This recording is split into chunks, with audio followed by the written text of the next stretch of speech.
Sometimes we feel awkward when there's a great silence.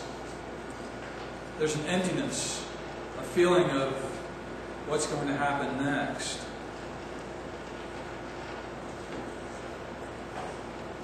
When God addresses His people, when He gathers before all the nations, He calls out for silence.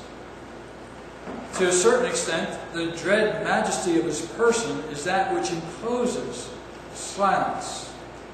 Who can stand before God? Who would speak up to God? Who would question God? Remember, Job wanted to question God about his sufferings and wonder why he underwent the kinds of things that he experienced. The loss of his family, the loss of his health, the loss of all of his worldly goods. But in the end, when God took him aside and began to explain to him who God was, that He was the creator of the heavens and the earth, who formed and fashioned all things, and He took Job aside and pointed out the various aspects of his creative work, Job, in response, said, I abhor myself in dust and ashes. Who am I? Who was Job to question God? He is the sovereign King, the Lord of the heavens and the earth, who made all things. How can us, in our puny wisdom, in some way try to understand or explain God? Why should we demand God to come down and meet us on our terms? Sometimes there needs to be silence.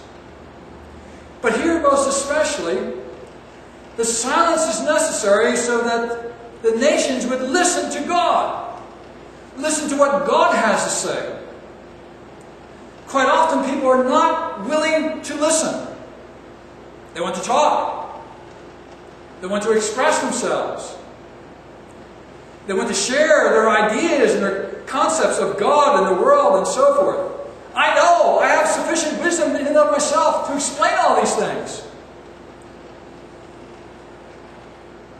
But God sometimes tells us to be quiet and to listen. It's a hard thing to do. Here in this 41st chapter, Isaiah sees God in, as it were, a courtroom, gathering the nations of the earth before Him into a contest, a debate, a discussion. He calls them into His presence and then calls them to be silent, to listen to what He has to say, because He's heard a lot of what they have to say. And He comes to address them and to reason with them and to bring to their attention certain acts that He is engaged in. Now, when we look through this 41st chapter, we're a little bit perhaps perplexed by what we see here. What does the Lord mean when He has taken one from the east and brought him to Himself? One who has conquered various nations along the way. Who is this one of whom the Lord speaks? And why does He call the attention of the nations to this great act of His? Well, certainly He could be referring to His work in calling Abraham out from the ends of the earth. He was among the Chaldeans off in the east. He was a worshiper of foreign gods. When God came to him and called him out of his land to come to Himself. It is from that place that God called him, and along the way Abraham faced various challenges, difficulties. In fact, you recall he actually went into battle with kings when his nephew Lot was taken by the kings of Sodom and Gomorrah and others. He joined with them in battle and they were all taken away. Abraham went and rescued them. Why or how did Abraham do such a thing?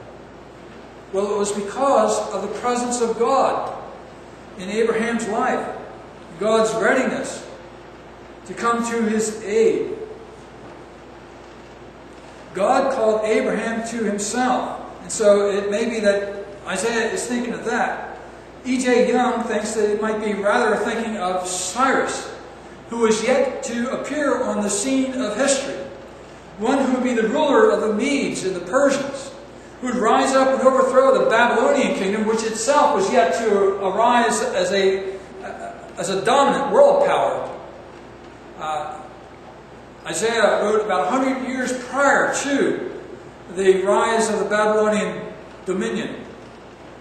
And so here, E.J. Young says we have an anticipation of the coming of this one whom God himself would call from the distant future, Cyrus. And Cyrus would be the one who would set the people of Israel free, who were enslaved in Babylon, who were exiled from their land. And Cyrus would open up a way for them to travel across the Middle East back to their land. And so they would have a place to stay. I think that Isaiah has both of those in mind, but perhaps more so, I think that he has in mind the work of the Christ, who, being of the seed of Abraham, comes from with his people through their journeys, through the wilderness, and he is the one who conquers their enemies on their behalf. It is the Messianic King who would yet be within the line of Abraham, Isaac, and Jacob, and all their family through the Davidic kings and so forth. The Messianic King would come through their line, and it was because of their union with him that they would have and experience these victories. So Isaiah, I think, in some ways anticipates the coming of Christ in his exposition here of this coming one, coming from the east.